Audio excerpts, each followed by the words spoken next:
Awesome. Okay. Hello, everyone. I'm the moderator for tonight. I'm Evie. I'm the head of investor relations of Within, also a proud member of Growing Tech in the Vietnam chapter. So thank you for your time today to join me and Leesa for the chat. And today is actually our first session regard to the female in the VC. So just like, and there is like we're the unicorn actually in this industry, because that is a really, really rare. You don't see much female in this industry. And today our session will be like Leesa will give us some short introduction for her background, some experience, and most of the time will be me chatting with Leesa. I have lots of questions to ask her. Super exciting to knowing more on her experience and to lean on her knowledge. And in the end, I think we have 30 minutes Q&A session. So feel free to raise your hand and ask the question directly to us. And we will try to answer as much as we can. So without further ado, I will let Leesa maybe to start introduce herself first. Yeah, hi everybody. Good morning, good evening, and good afternoon. I'm Leesa 𝗘𝗧𝗹𝗑𝗿𝗏. I'm the general partner of R3i Ventures, and I run an integrated venture capital company here in Singapore, Luxembourg, and Silicon Valley. I'm tuning in to you today from Luxembourg, where I've just moved with my family to work with the Ministry of Economy of Luxembourg and building out our beautiful diagnostics and digital health ecosystem and our high performance computing ecosystems in Europe. Real pleasure to be with you here today, and thank you so much, Evie, for the introduction. Thank you for joining us, actually, because it's an early time, and I hope that we didn't trouble you too much to go along with the Asian time zone. No worries. Yeah. Okay. And I think let's start with it's Antian here. Maybe does he want to give us some short intro and just like say something, or we can run directly to Leesa's session?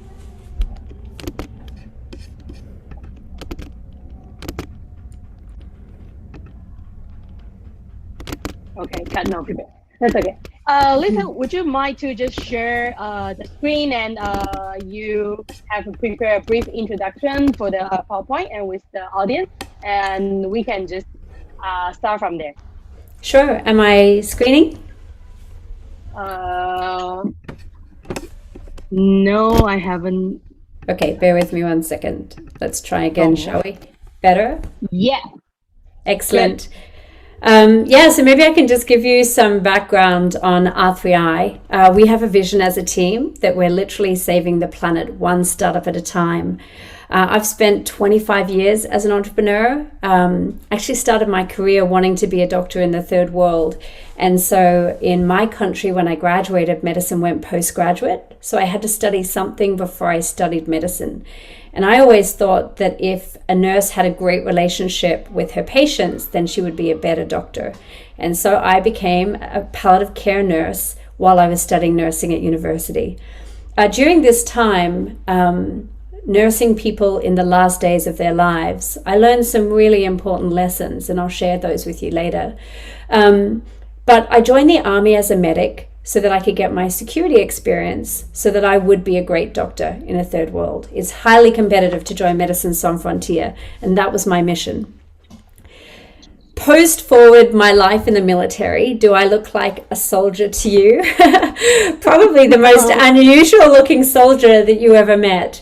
Back in the day when I joined the military, I think I was just gone 18 years of age. I didn't even have a driver's license. And when I joined the army, the first thing I ever drove was an 8-ton Unimog. And that is a truck that is big enough to hold 40 soldiers. And of course a trailer on the back of it. And that's a very big truck. I actually was taking rations to deliver to the troops in my squadron. And I was driving through an area of the forest that had really shale and shallow ground. And my ground fell out from underneath me and my truck rolled down the side of a mountain. And I woke up and I actually was told to get back in the truck and deliver those rations because people were hungry. But the next day I woke up and I didn't walk for a year. I was literally running on adrenaline, which is why I was able to get back in my truck and drive. And during this period, I had some big soul searching to do because no one will hire a nurse with a bad back. And I had literally torn all the muscles from my spine. I got out of the military. I got an administrative discharge and I got myself better. I was walking 6 months later after I discharged myself from the military. And I met these very famous entrepreneurs, Jody Rich and Bradley Keeling. And if you ever pass through an airport, I encourage you to buy the book called The Rich Kids. It's a wonderful story of unbridled growth. In our country, in Australia, the telecom industry was deregulating. And Jody and Brad had started to build this challenger telco during deregulation. And they invited me to come and join the team and help build the company. We built that company to $100 million a month in revenue and IPO'd it on the Australian Stock Exchange.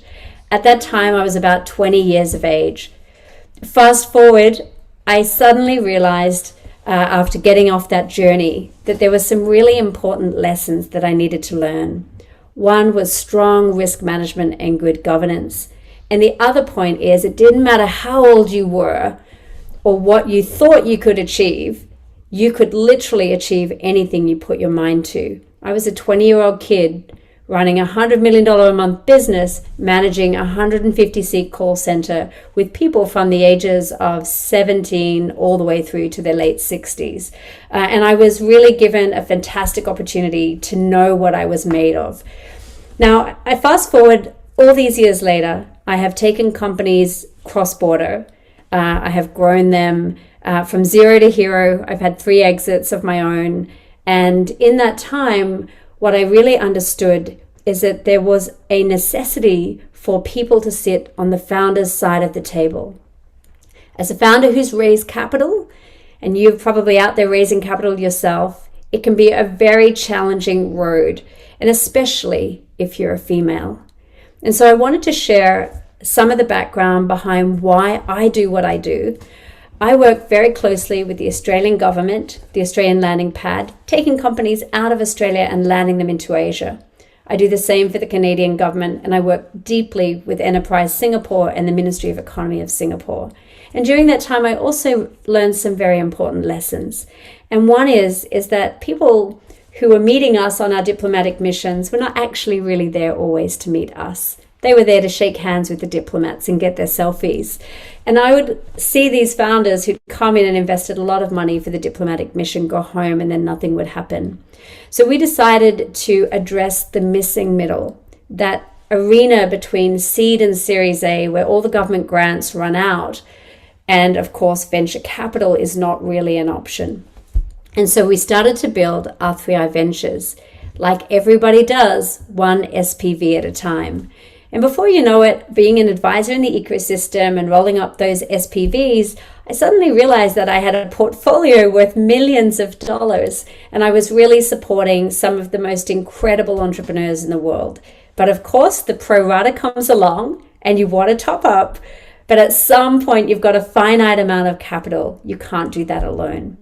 So in my career, I decided to go out and have a look at who were the people in my industry and my career that were going to help me make a difference. And I looked at the statistics. Now, I'm a white Aussie girl, right? My great-grandparents were Irish. I think you could say I certainly look like a white Irish Australian. We actually, in terms of VCs, are the predominant bunch, right? 67% of us are white. What a pity, especially in a global market, right? The second thing is people who are actually owning these funds. Once again, when you start to have a look at owned funds and venture funds and who actually gets the money, the problem is that it doesn't matter if you're white or any other color. Actually, we don't get much of the capital at all. In fact, in the best instances, we get 3.7% of the capital, and in the worst, we get 0.1%. So how could we change the game? Because look at this, when you look at GP partners versus everybody else, we still don't make up enough at the table. That number should be 50%. not 28%. And these are US numbers. And as I went out across Asia, those numbers looked slimmer and slimmer and slimmer. So just to put it into context, when you have a look at what happens in the cycle of funding, and these are numbers from the IFC, women get swallowed up by that venture funding process. Now, when I decided to do this, I was just graduating from my executive MBA. I was running the Asia Reputation Institute, my own consulting company. And I looked around and I wanted to just invest in somebody else who I knew would give my capital to women. But at that moment, there wasn't that many players in the Asia market who were really focused with a gender lens. Clearly, that has changed. And these are the latest numbers. And so in gender lens investing strategies, 72% of the venture partners who are running gender lens funds today are female. And 54% of the LPs, that is the people that give those funds money, are female. But it's just not enough. So I joined the Beyond Billion Brigade, which is a fantastic network of like-minded limited partners and general partners who want to make sure that women are included in the screen. And I built a vertically integrated fund. So I have R3i Ventures that lives out in the ecosystem, and we work with 500 and Techstars and the universities and everybody else, really playing a role as EIR into their ecosystems and cherry picking great deals. We then land them into our House of X, where we incubate them for commercialization, capitalization, and non-dilutive R&D pathways. And then we, of course, look to put our capital in them through R3i Capital. So all this way along the journey, we've actually de-risked our assets in order to make really good judgment calls. But we recognize also in deep tech and med tech, the areas where we work, where women also make up such a tiny percentage of STEM, there's another opportunity, which is to help people more effectively commercialize their IP. Because as you know, if you are someone who's spent many years in a laboratory as part of your PhD work, inventing a new technology that could save the planet literally from some of its biggest challenges. Unfortunately, VCs generally tend to focus you on just one use case. And the reality is that technology can often be used for many, many different purposes. So why raise money and give away equity if you don't have to? What if you could literally license that revenue for those other use cases without focusing your organization and by creating that top line revenue rapidly? And so our IP Tech Trading Exchange is launching in Europe next year in order to address that gap. We have a massive global network of friends that help us, both in terms of deal sourcing and also ecosystem building. And we have our programs, the Singapore Calling Program and the Luxembourg Calling Program, that provides that entry point into Southeast Asia and also into Europe for the companies that we want to incubate. We work on the challenges that are probably the most complex in society and very much focused on deep tech challenges. We invest in agri-tech, in quantum and space tech, in big data, cybersecurity, robotics, etc. And we also have a very strong commitment, being the old nurse in the family, to healthcare. I've spent my last 20 years with my finger in the pie of healthcare. And unfortunately in Asia, 80% of our healthcare is imported. And we have this massive demand. We have rising chronic diseases. We have this huge elderly crisis because we just don't have enough hospitals to support our aging populations. And most importantly, we have this massive transition that we need to make as economies from treatment-based medicines to value-based care, where you're getting services based on the outcomes that it's going to deliver, not actually just based on the time that you spend with a practitioner. And this has also meant that we work to focus on solving 3 challenges. First, delivering better patient outcomes and saving lives. Second is reducing the number of days hospitalization, rehospitalization, and over-hospitalization. And 3, with healthcare insurance costs increasing 9.7% every year in Southeast Asia, soon healthcare is simply going to be unaffordable. We have this saying in Singapore, you can die, but you can't get sick. And that's a travesty. And so we really work to take opacity out of the value chain. So what if we could change the information asymmetries? What if we could change in a hospital who makes the decision, when it's made, where it's made, why it's made, and how it's made, and by doing so, realigning incentives? One of my portfolio companies, 𝗃𝗧𝗃𝗃𝗿𝗃, is doing just that with dengue fever, which I'm sure you're deeply intimate and familiar with in your country. They can deliver a prognostic. So once you're diagnosed with dengue, in almost all cases, you are hospitalized. And often that hospitalization is 7 days before they realize that you're not going to have a severe dengue shock. And with their prognostic, they can actually tell with 97% specificity whether or not you're one of the rare 2% of the people on the planet who will actually have a severe dengue shock. And that frees up 67% of those beds that are taken unnecessarily and allows that patient to go home and get better with their families.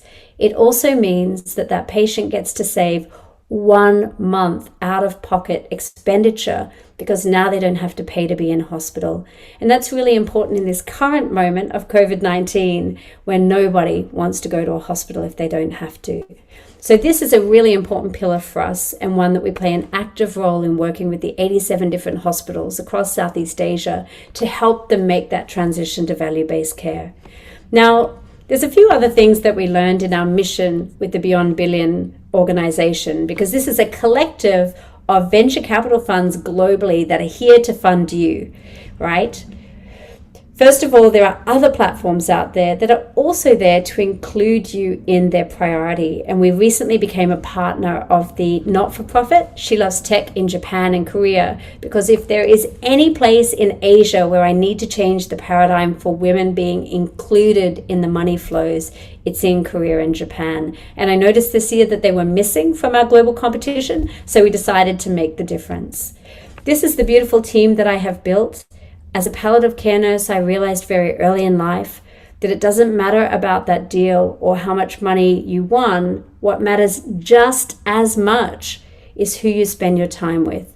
And so these are the people that I love to spend my time with, who can actively make a real contribution to our founders. And what's really interesting, as you know, is why early stage tech? Why aren't I in late stage where there's no risk? Well, as you know, 70% of all startups are going to fail in the first 20 months. But there is a way that we can tell if they're not going to. And there is a way we can take early intervention to make sure they don't. And we use a tool in our deal flow due diligence called Fingerprint for Success. I strongly encourage you, I'll share a link after this session so that you can go and unlock your own motivations. But it doesn't look at personality. It just looks at what you're naturally motivated to do and what your natural attitudes are. And this was really, really transformational, because what if I could see, Evie, for you, whether or not you had the characteristics of the most successful entrepreneurs in the world, and that you were ready by simply your motivations, those natural motivations, that you were ready to exit your company within 5 years and return to me anything between $6 million and $1.2 billion. What if I could tell whether or not you had those characteristics? And not only you, but what if I could tell that your whole team did? So this is a really interesting study. It was published originally in 2016. It covers 20 years of best practice looking at founders. And it has a look both at founders who have built a company and exited within 5 years, and also those who've gone on to build intergenerational companies that have lasted 10 years or more. It looks at number of founders, number of investment events, number of successful exits. Of course, it's event size. So what was the size of that exit? How many failures and what the profitability were like? And what's really fascinating here is when we look at your mindset through the information provided against these 48 different motivations, that there are indeed 10 specific characteristics that make you a successful entrepreneur. One is naturally a motivation to make money. That's a good sign. 2 is that you can actually get out of bed every morning, that you have high initiation, and that you're likely to want to go and live your purpose. 3rd is that you can actually draw in information very rapidly in order to make a decision and move quickly. 4 is that you like to have control of people, things, and structures. And 5 is breadth, that you're actually able to envision a big picture. There were 5 characteristics that actually are low on those successful entrepreneur scale. One is asserting rules, values, and modes of conduct on others. Because if you're moving quickly, you just don't have time to do that. 2 is getting deep in the details, because the more you focus on the weeds, the less likely that you are to move forward. 3rd is to follow procedures, because what disruptive entrepreneur ever did that? And 4, really trusting others in that decision making, because usually everybody is telling you no, but you know in the depths of your spirit whether or not that is going to be a success or not, and you are just going for it. And finally, structure and planning. You spend too much time on structure and planning, it will kill you. So these are really interesting characteristics for early stage entrepreneurs. And you know, this is so valuable because we started to see some really interesting things about women versus men. Did you know that on average, female founders are more likely to be focused on the big picture than men? I can see that. As a mother holding it all together, I can definitely see that. And did you know also that those who have parents and friends who are entrepreneurs in their universe were actually more likely to be high on initiation? And the other thing is they were more likely, actually, men specifically, to be lower focused on structure than female founders. And remember, high structure is found correlated with early stage venture failure. So what does that mean for women? It means actually that women who have a high focus on structure and planning are very likely to be business builders, that is, those building for intergenerational wealth. And that's really interesting, building those long-term businesses. And it's really fascinating when you put them side by side, the successful characteristics of someone building to sell short-term versus someone building that long-term sustainable business. Very different characteristics that we're looking for. And you know, this is so successful because you can use that not only for your founders to determine who's going to be a winner and who is not, but actually I can use it for my own team. Now, I went out and found my beautifully cognitively diverse team based on who I loved, remember? Female intuition. But actually, when I put it against F4S, 80% of my team are in the top success factors of the most successful entrepreneurs in the world. And when we put that out to business builders, we're even higher, which is really important when you're running a 10-year fund. We use it to find the best fit for our team. We recently went out to hire a chief investment officer. We got down from 3,000 to 30 to 15 to our 1 using this tool. And we recently hired our latest internship program so that we could match interns to the jobs that they would love, not just the jobs that were available. We use it for team culture, so I can tell you exactly what motivates my team, the things that make my team's heart sing, looking at the big picture, achieving goals, spending time together, and focusing on the win is one of the key characteristics that are really making our team move forward. I can also use it to unblock team conflict. So I'll share a secret. I use this on my husband. And I've been saying for 12 years, "You're not listening to me, honey." But it turns out he really isn't listening to me because people consume information differently in the world. So my husband is a man who needs to read things and who needs to have the information. He's actually negative on hearing and he's negative on seeing. So if I'm sitting there having a conversation, literally my mouth is moving, but nothing is going in. And that really transforms the way that I engage with my husband. Do you know the best marital conversations are had by text message? And just imagine if you had someone on your team that you're constantly having these meetings with, but isn't actually taking it in. It's so frustrating and you're probably not going to move forward as a company. So that simple thing of helping each other understand informational styles is really helpful in order to create a high-performing company. And it isn't just me. A very famous fund in Australia implemented this across 80 startups. They've delivered 9 exits, they've had 3 unicorns, and they've got 2 companies that deliver 100x. And what's really interesting is their IRR today is just over 62.7%. Now, everyone says that venture capital is super difficult, that you've got to have all these amazing skills. You should have gone to an investment bank and you should have been employed by McKinsey. But I'm here to tell you that that's just not true. Traditional venture capital is not a complex business. We raise capital from our limited partners, we launch a fund, We generate the deal flow, we make investments, we manage those relationships with our investors and our founders, and we generate returns and distribute the capital. VC 101, everybody can cook. The question is could you? And I'm here to encourage you to think differently about that. There are organizations in the world that will train you from the foundations up to make sure that you are a successful venture capitalist. I'm a very, very big fan of the communities that I belong to, Women in VC, which is a global community of 3,700 women in VC who have a full-time role investing capital, who every day share knowledge, know-how, and support one another. I'm also very proud to be a member of Transact, which is a network of female GPs that own the bulk of their carry, who can literally cut a deal in a single day through our network and line everybody up at the table in order to make that deal a success. So there is networks. We no longer need to be a part of the old boy club. There is a intergenerational club of women that is here to help you. And that's really, really important. You know, VCs make money from a management fee and from the carry, that positive capital gains that's returned at the end of the fund.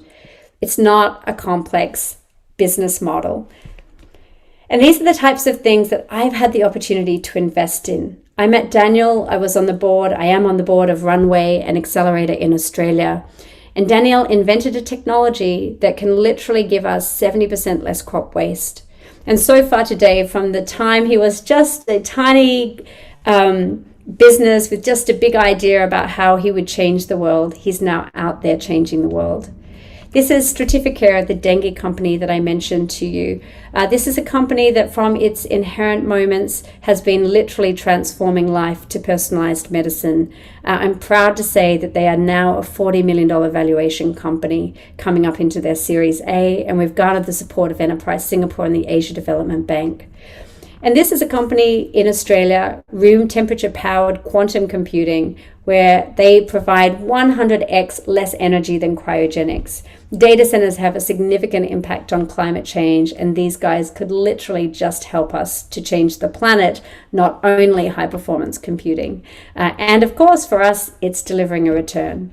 So I encourage you to look out among your network, to have a look at the companies that you believe are going to transform the planet, and to think about how you might invest in their future, because it really is investing in yours, and not just your own. But also, I'm the mother of a daughter, and I do this, like every mother, to create a future for my children. One might argue we've got a lot of work to achieve. The only way we can do this is together, and I'm here to share our knowledge and know-how, to offer our support as you come out the gate, and really to help you get there faster. Evie, over to you.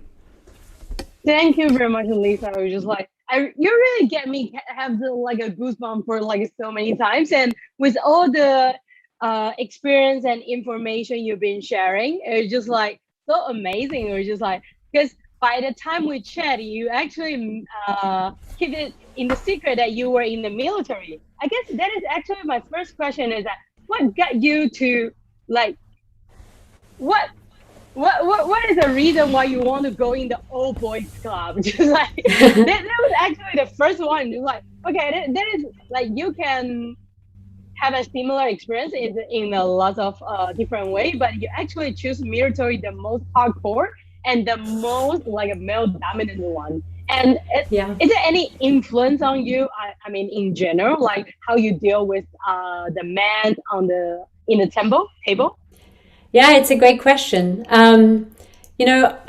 I grew up, I was one of 4 kids, right? I'm the oldest girl. I have a big brother.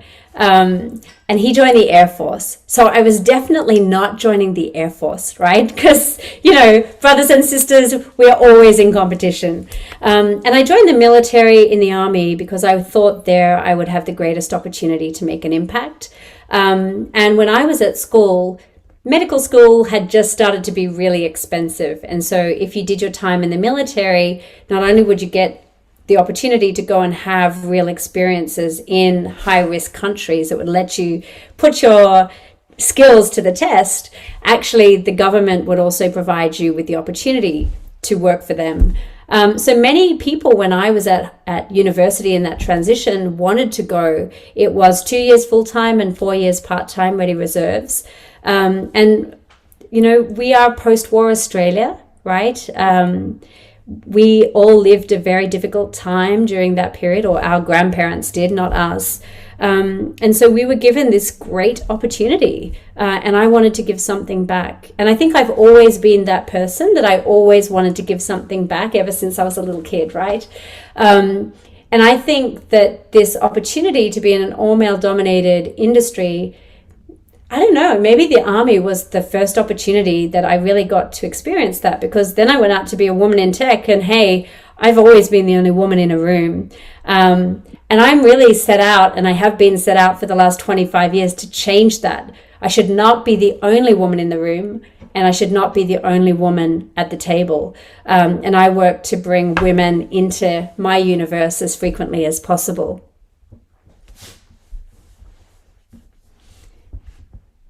It was interesting, maybe just to share a story, Evie. Any traits from the military that helped you to deal with the male dominant world? Yeah, I don't know that I learned any particular skills. I mean, dealing with male soldiers is, I guess, probably an art in itself. You know, they were my comrades, right? We trusted each other to stay alive. This is really important.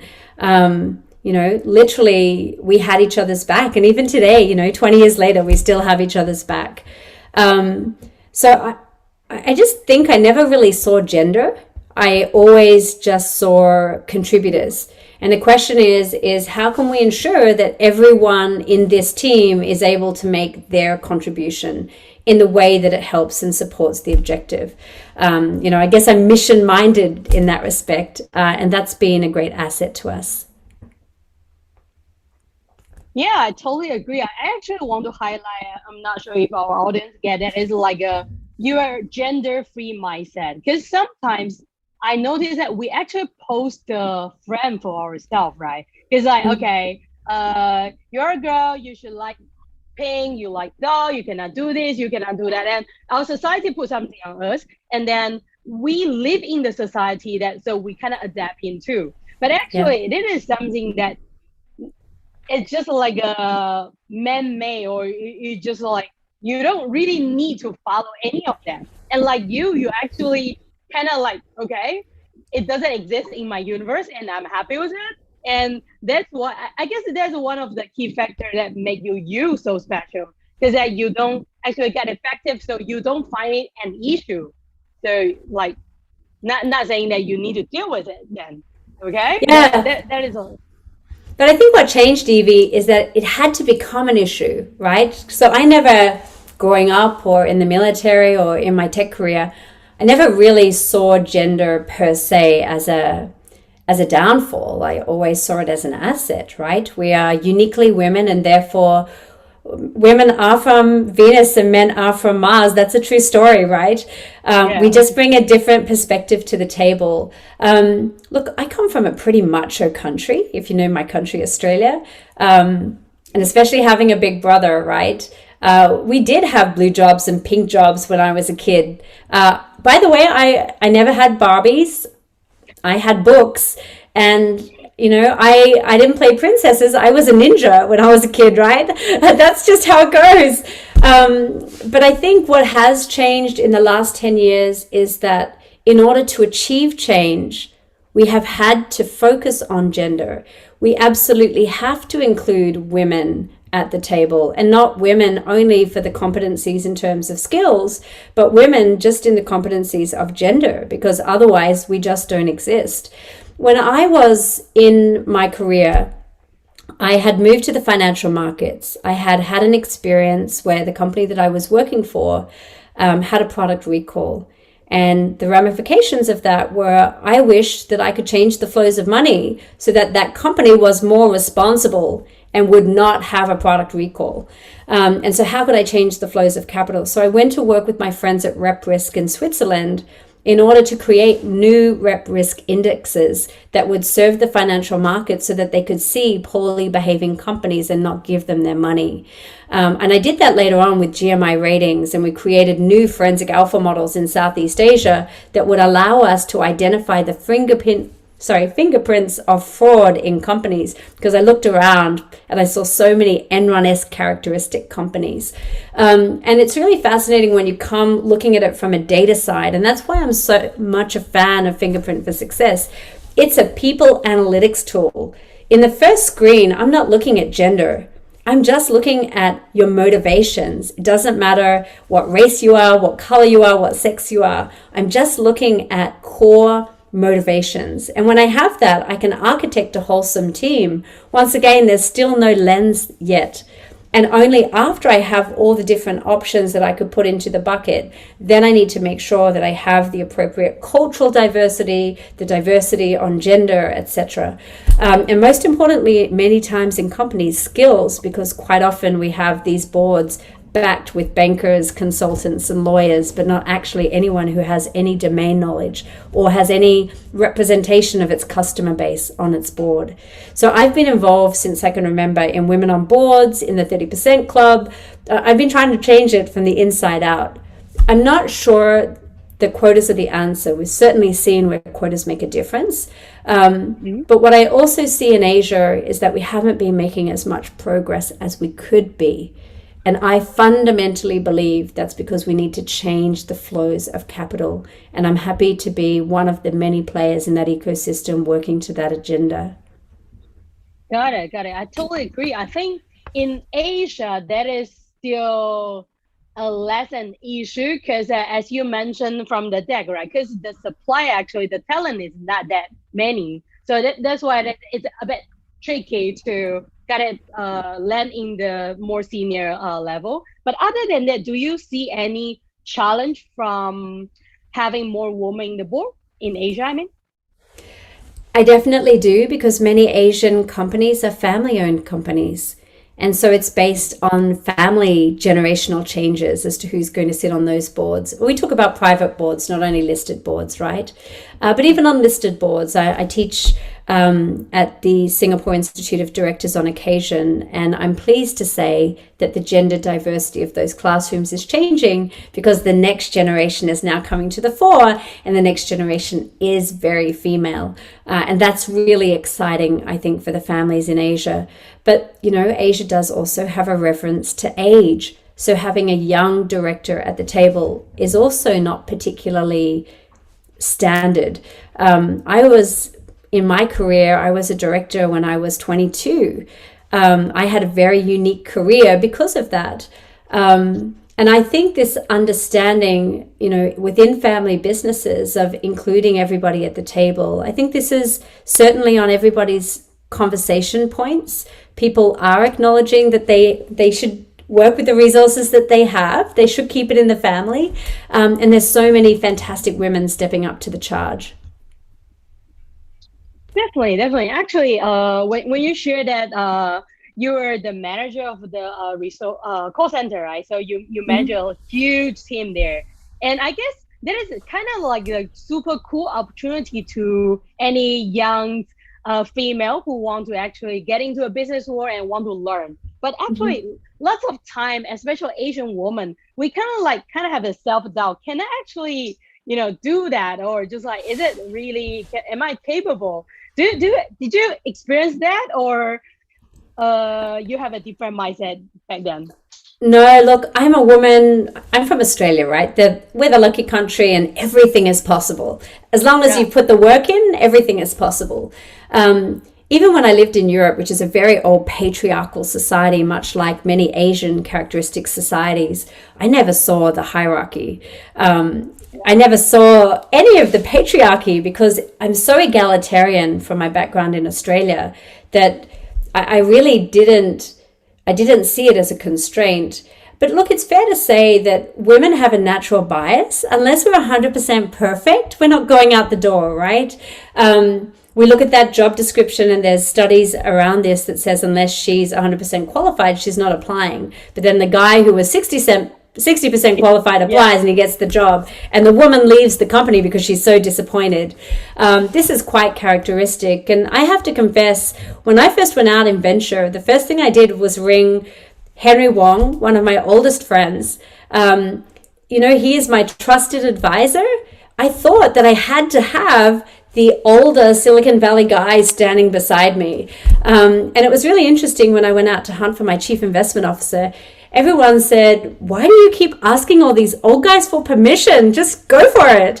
So, there is these characteristics in the VC world that say you have to have demonstrated IRR performance before you can raise a fund, say you must come from the world of venture. That's definitely not the case. I love the guys from 𝗃𝗃𝗿𝗄 Ventures that went out there and raised from like 300 people their first fund, because they're showing you how you can do it differently. And I love the fact that they just went for it. And now they've got unicorns in portfolio and are really successful.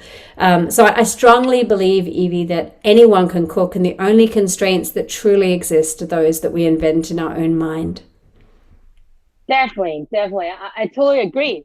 Just that one minor challenge as like me experience it is like, okay, when you try to raise, right? So your LP might want you to show them some record or something, or why would they trust you, right? So this is something that we still need to balance. And any advice on that point? Yeah, so the way that I've done it, and I can only share my humble 2 cents because, hey, what do I know? I've just been warehousing, right? It's all those angel investments that you made at the beginning, that you've been fostering and building over time, that you've been delivering value to, that, 3, 4, 5 years on are delivering returns. That warehousing, that SPV on SPV that you can do yourself on Angel List tomorrow, that is your track record, right? It was funny because I reverse searched PitchBook to look for my CIO and to look at one point for a co-GP. And I could only find these 2 guys that had demonstrated IRR that were not currently the head of their own fund in the whole of Europe. And one was a German guy and one was an English guy. And of course, they were off doing other things. But it was actually a real fact that there hasn't been that many super successful entrepreneurs, because we've had the global financial crisis, we had the dot-com boom bust. We've had all these economic cycles that have made it quite challenging. And so, I think stick your money in the bank today, you're going to get negative returns. You stick it with an early stage venture capitalist, ideally you get 8x, 10x, 20x, 40x. I mean, it depends what you're backing, right? And it depends on the market. Someone asked a question about, does nationality and sovereignty matter?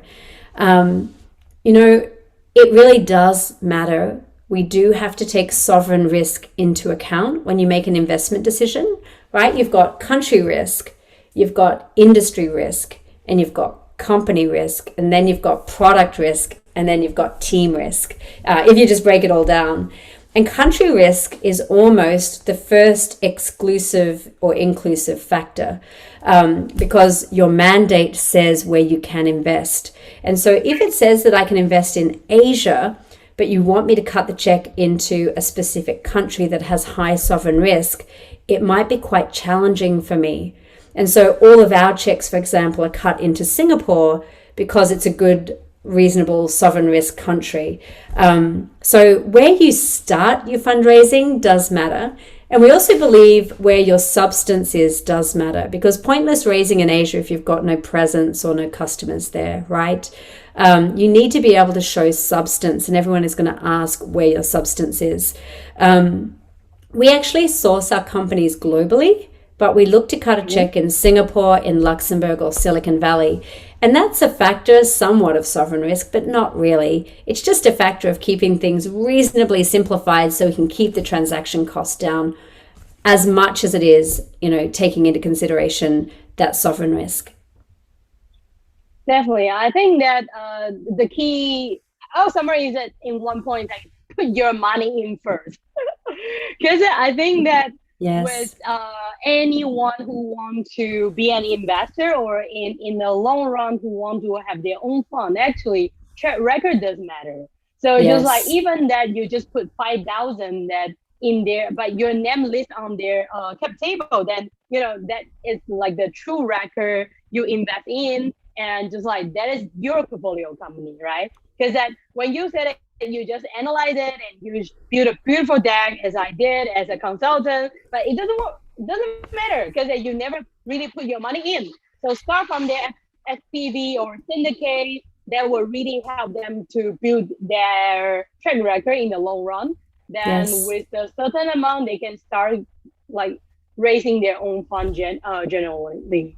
But I do also agree that invest in the market, right? Just like, I mean, not only in the vertical, but also in the market. Because I do think that this kind of like a sovereignty risk, or even in the industry risk, right? Especially for the healthcare or this kind of deep tech thing, I think it's really professional. Like when you need to invest, you really need to know that what is the event technology here to make the good decision, and that matter. So if you don't have the, I would say, the sufficient knowledge, maybe you cannot really make a good decision, bring you 20x return. So just like stay on the track. That is actually quite key. That's a really good question. And one of the key questions about your thesis is, why are you investing in this space, right? Well, on paper, the thesis might make sense, but if you didn't have any domain knowledge, you don't want to be done for negligence. And your liabilities matter because as a general partner in your fund, you have unlimited personal liability in a limited liability vehicle. And so making sure that you have access to know-how, you don't have to know everything, right? But you need access to the know-how to demonstrate that you've done the due diligence so that that actually does make sense, that you've verified that that stuff does exist. These are very important points. I agree with you, Evie. Also with a really nice team together, so you can kind of complement each other. How about, can you share more with us in like how you select the team member aside from the F4S? It's just like, it seems like a dark magic to me, to be honest. Yeah, it's a great question. Look, when you look at my team, you're going to tell me it's too big, because if you see a fund, what you'll always say is it needs to be pretty lean because you want to keep the cost down, and LPs want to invest in the company. They don't want to invest in your team. So let me introduce you to my team. You can see them here. So let me share with you kind of the stories behind my team, because I think it's really interesting. One of the key questions your LP is going to ask you is, what have you guys done together, right? Show me not just a track record around you as a person, because it's about the team delivering the performance, right? So this is Henry right next to me on my right. I met Henry in the Stanford classroom in 2010, I think. He and I were in Chuck Easley's tech entrepreneurship class, and I was hunting good deals, and so was he. And then 6 weeks later, he flew down. Actually, it was 2013. 6 weeks later, he flew down to our lab in the Advanced Digital Science Center of Singapore to have a look what was in the lab.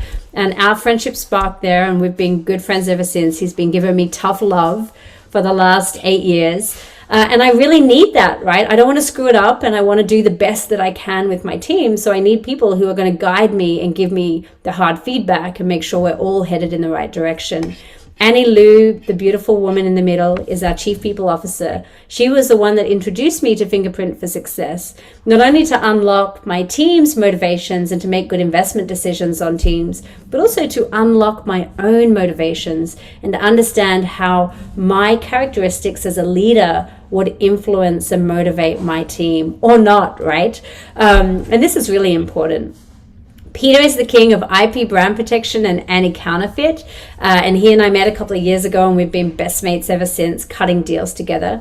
Dr. Marianne Winslet and I met on a plane in the space of a flight to the London School of Economics, where I was doing my EMBA. Her and I commercialized everything in her lab, and she has a photographic memory. And when she got back, she said, these are the things that you're going to do for me. And I went back to her lab, and over the series of 5 years, through some pro bono, we spun companies out of her lab and got some exits, and we considered that we would do it forever. And this is Jimmy Shanahan. He's the king of scaling big data algorithms from UC Berkeley. He and Marianne have been cutting deals together for a lifetime. Ian, the one below me on the left here, he's the former head of Lux Innovation's business development team, landing entrepreneurs into Europe. And it was so funny, when you get off at the airport in Luxembourg, you look at the ground and there's a sign that says, let's make it happen. And, as a cynical entrepreneur, you look at that and you go, oh yeah, sure, let's see how this goes. And I was there for a pitch competition for one of my portfolio companies. I didn't win the pitch. Actually, the guys that beat me, I just invested in. They're an amazing company. But he did take me for 2 weeks around Luxembourg. And in the space of 2 weeks, everything that I ever wanted to do, he helped to make happen. So we've just worked for the last 2 years to lay a digital fabric across the city of Luxembourg. 80% of medtech in Asia is imported. Now we can lay companies at scale into the Luxembourg ecosystem to do that last mile clinical validation study in collaboration with the Luxembourg Research Institutes. We work with the University of California, San Francisco Hospital to lay that fabric. And now we have an opportunity to not only help our medtech and diagnostic companies come out of Asia into Europe and make some margin, but also to be able to go home and serve that massive need that we were talking about. And Xenia has been managing the wealth of ultra high net worth families across the planet for the last 40 years. Every one of these people has a story. Steve Anderson, the beautiful man at the bottom from Kentucky, he's an Olympic beach volleyball coach who works on human performance with us. He and I went to the Olympics in London 2012, and we ran a mission together around London with all the Olympians. So everyone on this table has a story with me, and we're all here together to accelerate the impact of the incredible founders that are literally transforming our planet. That's such a beautiful story. You managed to connect all the dots on the different points of your life together and make it to an investment circle. It's not that easy though. It's just like how many people we met, but yeah, we might meet a lot of people every day, but just are you sure that how can you connect them all together is another story, right? Did you actually get the idea that, hey, I want to be a BC lady when you back then, or just how you collect them? Is it, or it's just out of blue, maybe start from some random project together and then you kind of connect the dots in the end? There's always a business born from what Henry calls a peed off moment, if I use my bad Australian language. And what that means is that you see something that you hate and you just want to change it. And hate is a very strong word. I once, on the back of a bad exit of a company, I saw a woman lose her bikini company in the surf, and I became a bikini designer and closed fashion weeks all over the world making bikinis because I was testimony that I would not let a woman have her dignity compromised, right? I wanted to create a bikini that would stay on. So there's got to be a peed off moment to make you do something. And my peed off moment is that I would have my students sit in my class and say, Prof, help me, help me. And I would say, hey, dude, I can't help you. I'm your professor. Come back when you graduate and talk to me because then I can help you. But let me introduce you in the meantime to these 10 people who can help you. And they kept coming back after they graduated. And I realized sitting on the table with them that there are a lot of broken things in the ecosystem. There were a lot of vultures. You have 10 million invested by philanthropists and taxpayer money through grants into your company.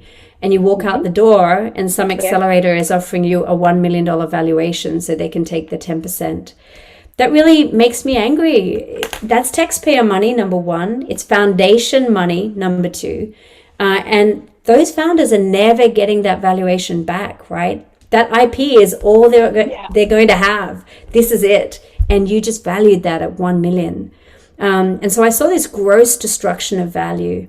And the second thing that I saw, I mentioned those diplomatic missions that often are very effective for diplomacy, but not very effective for commercialization.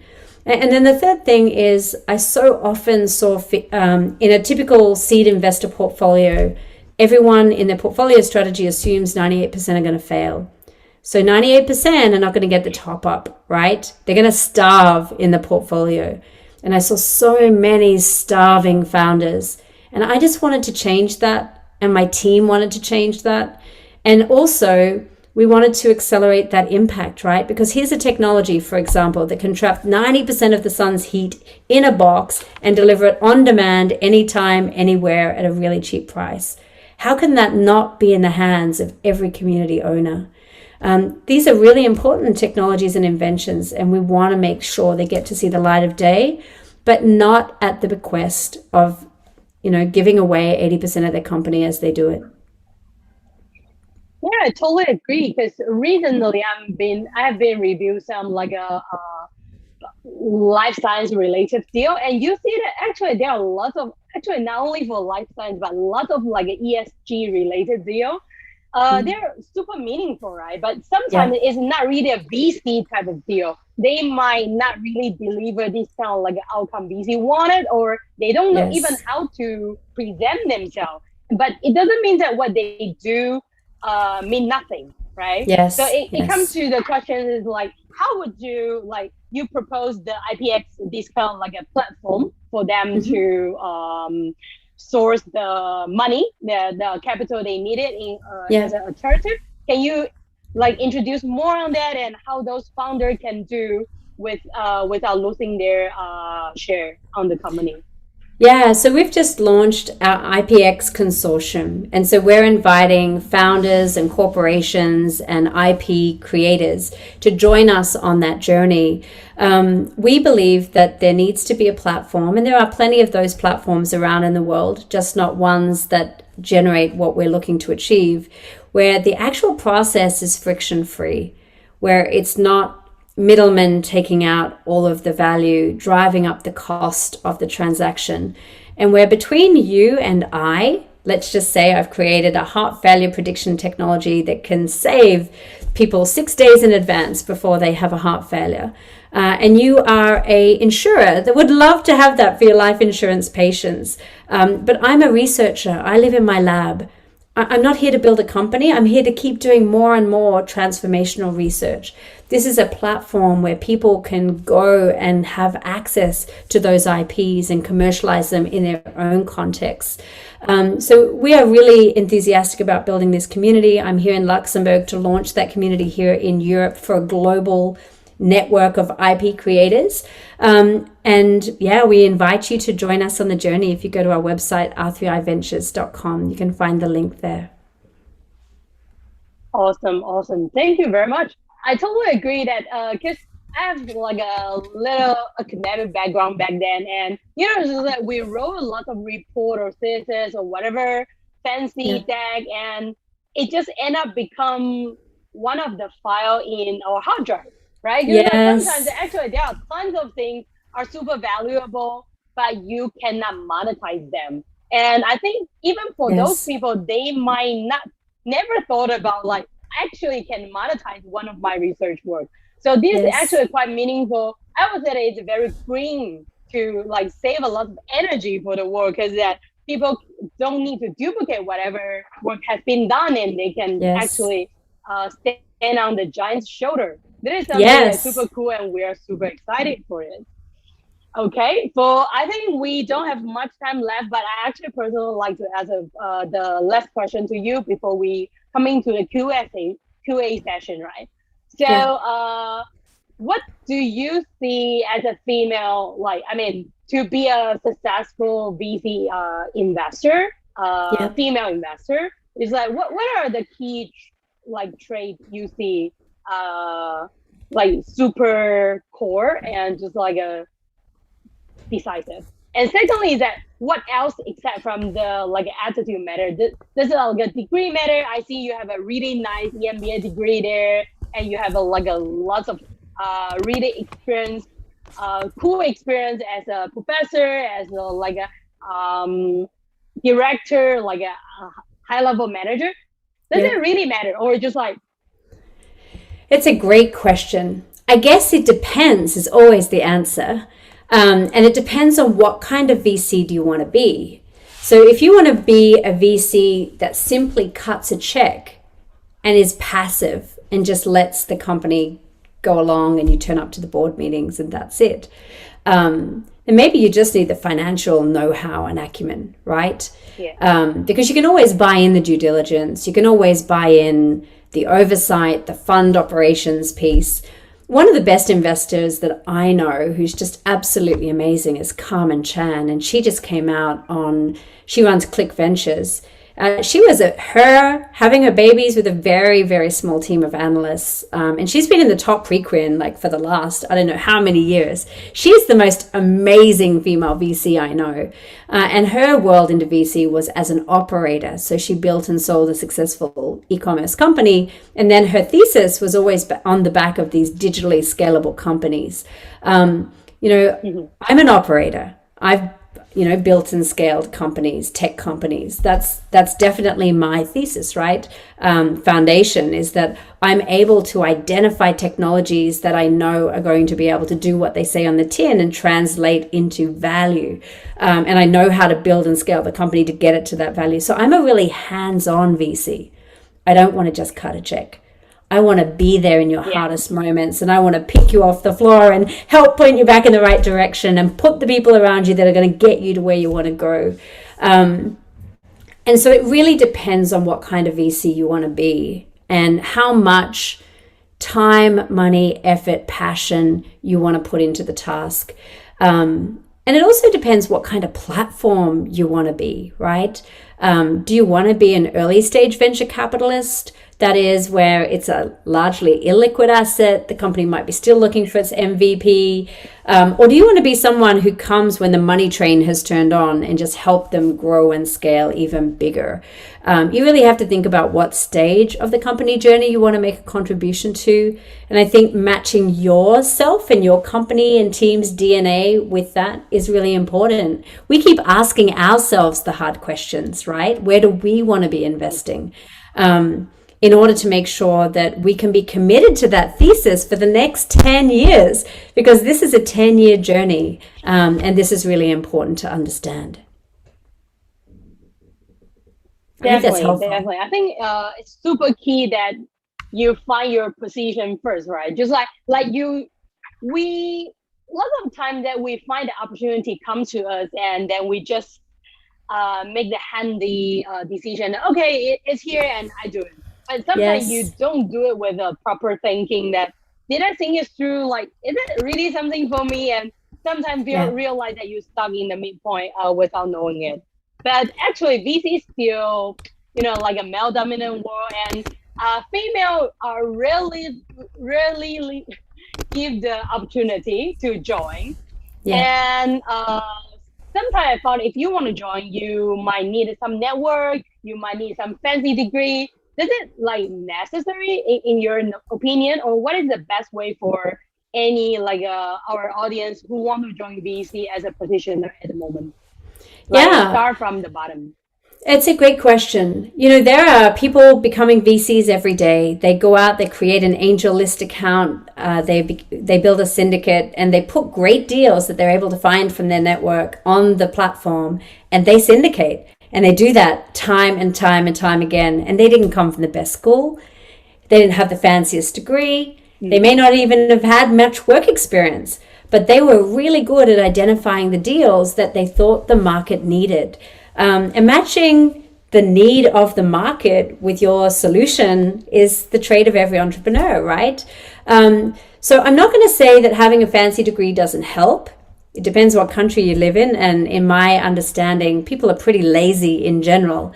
And so doing a reverse search on LinkedIn as a recruiter based on a particular school is one way to find people like me. But keep hiring people like me, and that's not very effective for the invention, the creation, that disruption that you really need. So I don't believe, because remember, I'm highly egalitarian, I don't believe that you have to have any of those things. I believe that you need to have an eye for understanding what are the challenges that the world faces, an understanding of how big those challenges are, understanding of the solutions that are needed to fix those challenges, and to be able to identify the team that is going to be the team that has the why they get out of bed every morning to go and solve that problem. And most importantly, then, that they are able to defend it in the market, either through IP protection or simply running as fast as they can to get to the other side. That's the VC acid test, let's face it. And there's no rocket science in that VC acid test, except that you have to understand those 6 basic things. And I just gave you the tools, right? I think, yeah.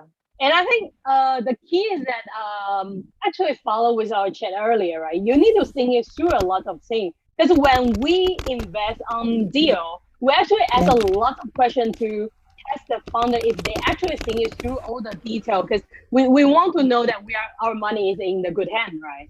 So just like when you find something you are really passionate and you rationate the whole journey, then think it through, then I think you'll find your way out, or actually just woo people with how passionate you are. And look, that's what matters the most. And people buy from people, usually. But in this day and age, people are buying from people on Zoom. People are buying from people on a platform. People are not only buying from people. It's a bit of both, right? So you still need to have the product. And the product is a great founder that you just discovered that is going to change the world. Definitely. It's combined with a good solution and a good human or good team. Yeah, and you know, I need a big team because we're working on difficult stuff, right? We're working on the really hard stuff. And so we're AI and deep tech specialists who live on the horizontal. And by living on the horizontal, we get to work in so many different verticals. So also the size of team matters based on the complexity of the area in which you want to work. So that's just something else to think about as well, as to whether or not you do need a significant team in order to add that value, or whether or not it's just good enough for you to have you and your analyst on your angel list account. Definitely. And we actually didn't cover much on the great work you're doing now. And with our Q&A session, actually lots of people kind of like really focused on that. So we have the first question from Tan Nguyen. Forgive me if I didn't pronounce your name correctly, because I only take 3 hours Vietnamese class. So just, I already see your camera on. Please go ahead, ask your question directly. Thank you, Ivy. And thank you, Leesa, for a wonderful presentation and sharing. So one of my questions is that how is the due diligence process between deep tech and the general tech startup different, given that deep tech usually takes a lot of time in development and they need a lot of cash upfront at the beginning, whereas general tech like VC generally look at traction, the customer pipeline, and revenue. So what metric do you use? That's an excellent question. We are not, market matters, right? But in that early stage investment check, they're probably not even at the market yet. They're probably still building out the product. And so the question is what does the product look like today? Is that product likely to be adopted?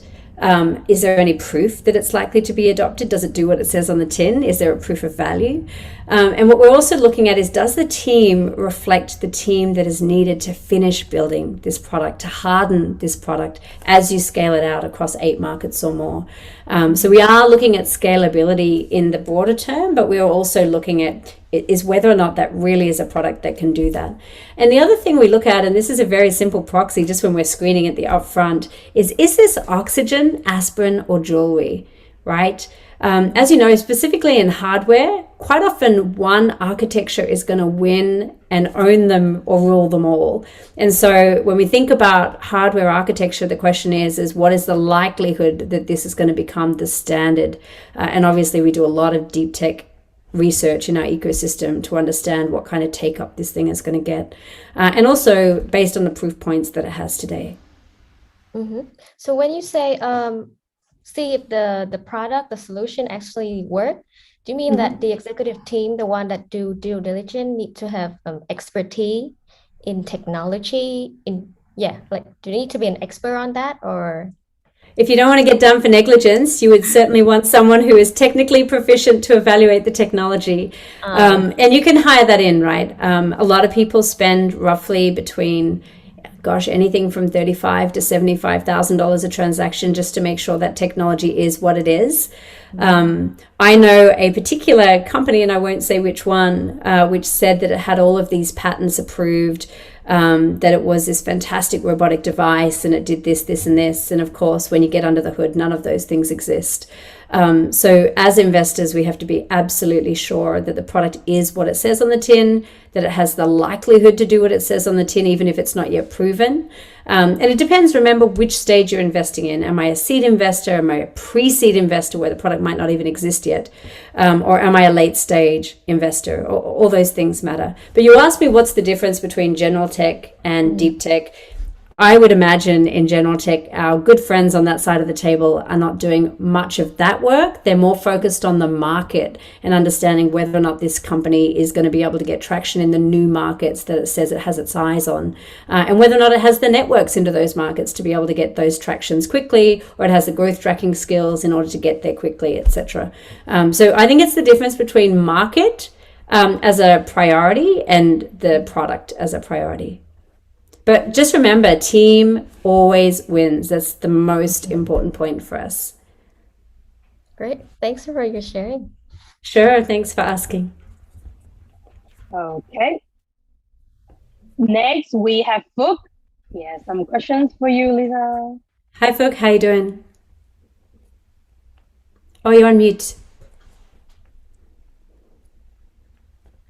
Hi, Leesa. I'm good. So I see that you are particularly interested in deep tech startup, especially health and medtech startup. So as a researchers in the startups in the medtech and health tech ecosystem on an international scales, I find that there is a discrepancies in investment flow for deep tech startup across regional basis. Like you can get more investment from more popular bases like the US or Singapore, but if a deep tech startup open as a less mature economy like Vietnam, where the growth and development of tech, especially deep tech, is not that bright in compared to other countries. So do you think that Vietnamese deep tech startup can be discriminated by international investor in terms of perception as a good investment in deep tech space? So I know you know this already, but Vietnam is like the hotspot right now, right? You guys are going gangbusters. There is so much interest in investing in Vietnamese startups. The question is always around value chain and getting your access to talent that's going to get you there the fastest. And so one of the questions has been, how fast can the Vietnamese universities build the equivalent access to talent that is going to be able to support you to grow your businesses fast enough? And hey, we're living in a COVID world now, so do you really need that person sat beside you, or can't you use that guy out of Chennai in India instead, right? We all have the opportunity to go global in terms of building out that team now. So I don't think, Phuc, it matters as much as it did before, because everyone thought that tech teams had to live together, and that's clearly been proven incorrect. Especially someone who's been building global companies in various markets all at the same time. We've seen that proven time and time again. But I do think coming back is the question of willingness to pay and market size. So it's not just a matter of your team and your great product and your capability as a company, but it's also what is the market size and what is the willingness to pay and what is the complexity of the regulatory approval to get your product to market. I have found it truly challenging as someone who works in your space, because getting regulatory harmonization over our ASEAN markets has been our wish and ambition for so long, and we're still not there yet. And so this fact that 80% of our medtech in Asia is imported is a travesty, right? Because if we had the accelerated regulatory pathways that would allow us to demonstrate in our home markets, here's the clinical evidence, here's our efficacy study, here's the health economics impact, we would be able to be effective in our home markets and to be able to rapidly demonstrate that across our other markets equally as quickly. The challenge is it just takes so long in Southeast Asia, and the problem is the willingness to pay. And so unfortunately, the reason why I set up my company is to take great entrepreneurs like yours out of Asia, to bring them to Europe, to get that last mile clinical study in a really big market where there's a really high willingness to pay and where there's really ample government subsidies and support, so you don't have to pay for 100% of that process, right? Because the other issue is, in order to get that clinical study, we need often thousands of patients, and that's going to cost millions of dollars. And who has that as an early stage inventor coming out of the gate? So all of those things are a factor and an influence. And obviously the US is always deemed the best market in the world to commercialize because it has a massive market, it has extortionate willingness to pay. And by default, you take your company out of Vietnam and you put yourself in the US, and you're probably going to get a 70% geographic arbitrage on your valuation, right? Just because you took your company out of your country and put it in another. That's crazy, isn't it? Why can't I solve the challenges of my own country's population first? I really genuinely believe that this is our mission for every one of our founders. And so we kind of treat this as a second stepping stone. And we think that it is a step in the right direction to helping our ASEAN founders get there faster. So how do you actually do you have a desire to invest more in deep tech startup, especially in Asia or South Asia? So yeah. What is your solution to the challenge that you made to Asia? Yeah.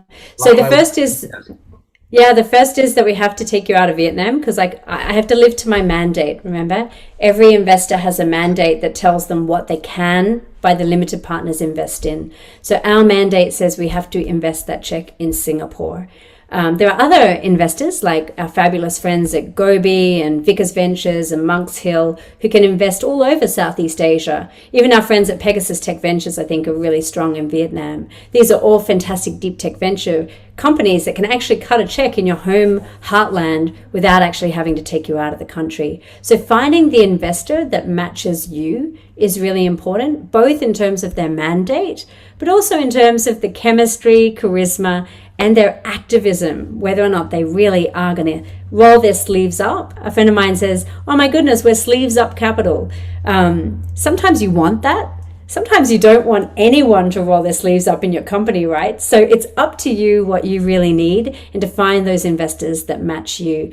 That process of getting capital is as much a fit for you. At the end of the day, you're the one accepting that investor's money. It's your decision, right? As much as it is the investor making themselves attractive to support your company. Okay, thank you, Leesa. Good. You're welcome. Really yeah, actually, I'd like to echo what Leesa just said, right? Just as a founder, we always think that, except from the money, most of the time we need their money, right? Just always think is that, yeah, I need that money. It's just like, we never think anything more than just money. What else can the investor bring us, just like except from the money? And I think that is the question every founder should ask. I mean, start planning your cash flow too. Don't just like let yourself live in just like a 3 months runway and then forget, I really need the money. Then you have to accept whatever investor you got. But do plan early and think of just like what kind of strategy or strategic value the investor can bring you. That is the key question. Don't invite weird people to your cap table. That will be a really bad decision you make. Okay, and Evie, now we get in. If I could just add one last thought, it's not only what can that investor bring you, but who do they know who can also come to the table? Because those check sizes get bigger and bigger and bigger, and no one investor can pick it all up. Definitely. Can they actually gangs up and really invest in you? Because I think it's really great if the whole run are invested by your investors network, right? Because they knew each other already. They can actually cooperate with each other And on the government side, that will be easier to and smoother on all the transition or all the process. So it's really important that get some like an influential one, or just at least a powerful one to be on your cap table. That will help to raise on the next round too, actually. Okay, so next we have Judith to join us. Hi, Judith. You're on mute. Hello. Hi, Leesa. Yeah, thank you so much for your sharing. I have a few questions, but okay, I think the time is running short. So I just want to ask you, like, from VC, right, during this pandemic, is there any changes that affect VC? And I know that it's create a lot of opportunities also to allow entrepreneurs to develop, especially in deep tech and also med tech. So will you see where it's going? How will it change? Yeah, I think there's been some huge changes, and I think it's changed over the course of the pandemic, right? So when the pandemic first hit, I just remember we had an offer at the time of a $10 million check from an LP. And Henry was standing in a car park in McDonald's in Silicon Valley, and he said, "Leesa, this could be a cold war soon, just bank it." I actually said no to that LP. I think I'm the only woman on the planet who said no to 40 million in money, because it was not a aligned fit with our ESG principles, right? We just we uncovered some things in the KYC process that didn't align with our vision as responsible investors. So I think we never anticipated that it would be so tough, first of all, and we never anticipated that it would take so long.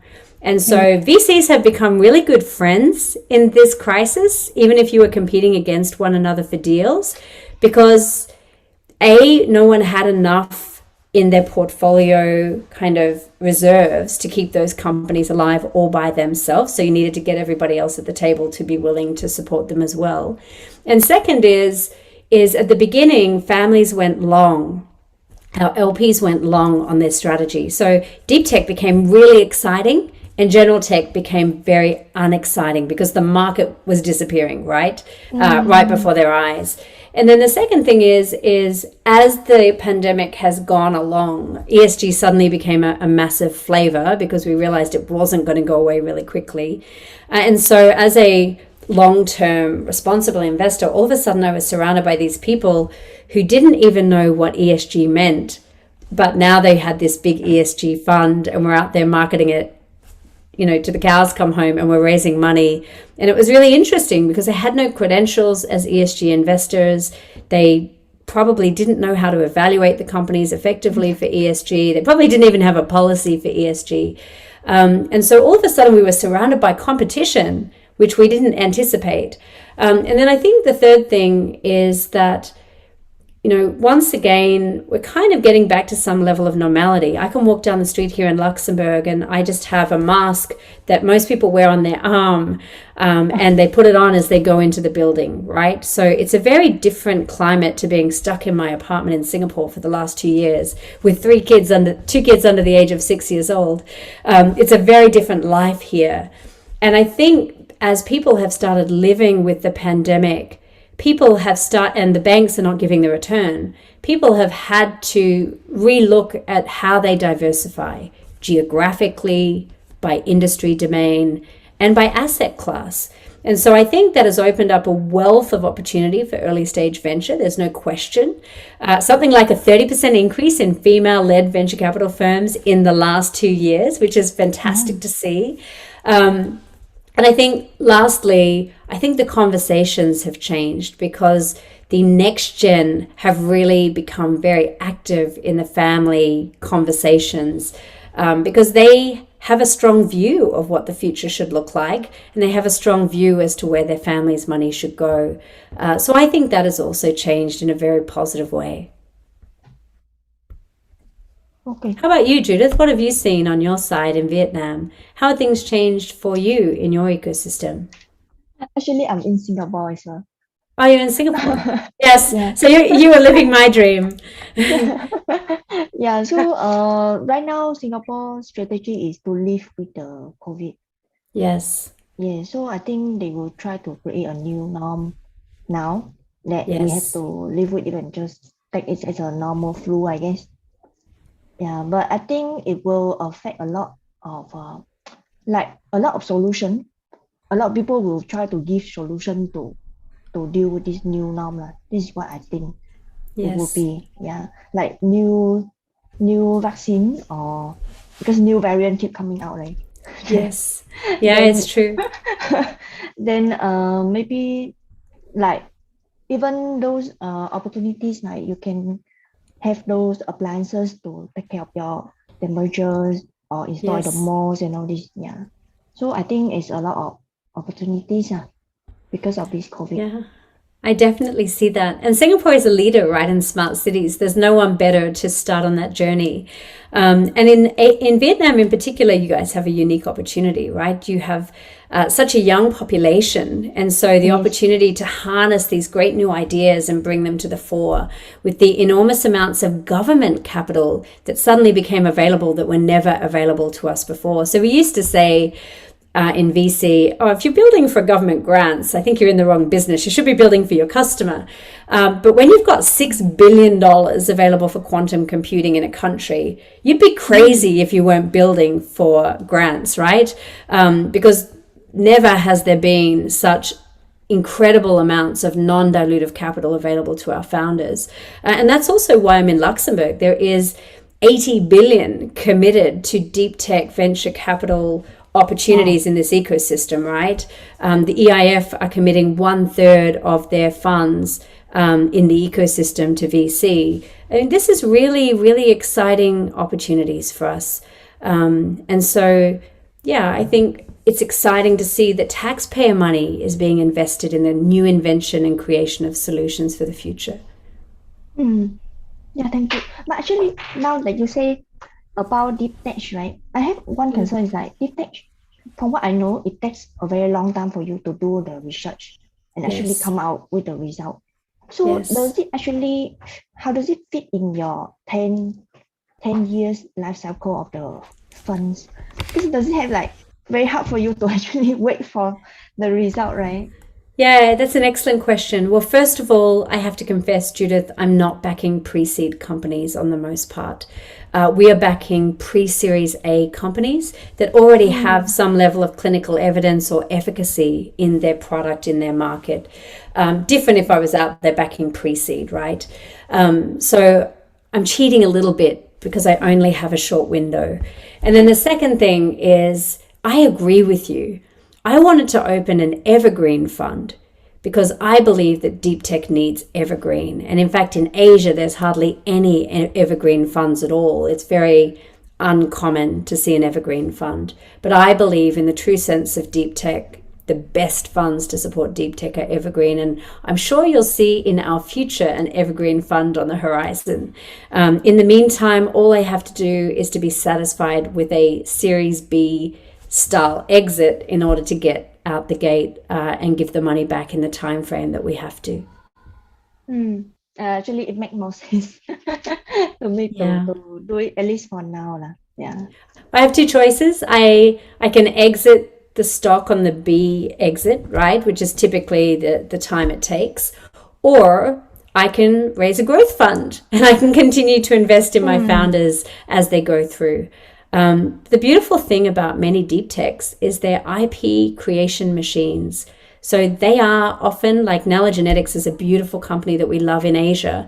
And these guys have a company that can just keep creating IP after IP after IP. Strategic areas are the same, IP after IP after IP. They don't need to sell that company. I don't want them to sell the company, because once they turn on those machines of value, both in terms of value-based healthcare, but in terms of value back to shareholder, the family office doesn't want to exit, right? This is a company delivering returns. So why don't we double down and stay in? So I do believe that the future of our firm is also to have a growth fund as we grow up. Oh, great. Yeah, thank you so much, Leesa. Yeah, thank you. Thank you for your questions, and thank you, Leesa. That was great. We always super excited to see your next fund, and maybe just hire some of the audience and to join your to be your team member. So now we reach to the end of our session. I think the first thing we need to do is that turn on the camera for the picture. It's very important. Everyone, all the guests, please turn on your camera and smile. So I think, Pam, I will leave you to run this part, okay? Okay, so we are going to have one very beautiful picture with Leesa today. So we have 10 seconds for everyone to turn on the camera. So many shy people. Come on, guys. I need to see your beautiful smiles. Yay! The one thing I have learned in my career is not only do we need to turn up, but we need to be seen in this friction-free economy. So don't be shy to turn on your cameras, because how will I know who you really were? I always remember faces, but I'm afraid I never remember names. So this is a great opportunity for us to know one another. Okay, that's so nice. So I think we are going to tap this moment with these people. Thank you, everyone. So let's smile. 1, 2, 3. Okay, it's very good. Okay, thank you. All good? I'm good, yeah. Okay. All good? Okay. Shy people, you can off your camera now if you insist. But okay, so thank you again, Leesa, for joining us and sharing all the super insightful experience and all the super exciting and mind-blowing story with us. I think it's so key to let us know that, hey, someone actually been success in this way, and it's important for us to keep in mind that we actually might able to duplicate a small part of your career on someday. Just have the faith and not really let the structure limited us. And thank you again for joining us. And for the next session, our next session will be on the 23rd of September with Michelle Ong. She's from the Quest Venture. So that will be same at 7 p.m. Vietnam time. Who haven't registered, please register. You can actually get all the assets from our homepage. If you haven't really, like our page from the Facebook, please do. And for that, in the last but not least, we would love to hear from you. So please leave the feedback. What are the questions and maybe some suggestions for us? I talk too fast, I talk too much, or just you would like to hear some of what kind of topic and anything in your mind, feel free to share with us. We will try to cater your need as much as we can. And finally, thank you for your time. And I know most of the people are in Vietnam in a very difficult time. So we see a bit silver lining now. You guys can order some a delivery, I think, in short time. So enjoy some, outside food. I'm sure that your freedom will come in short. So stay healthy, keep up, and I will see you all again soon. Thank you. Thanks, everyone. Thanks, Evie. Thanks, everyone. Bye. Yeah. Have a good evening there and have a good afternoon for Leesa.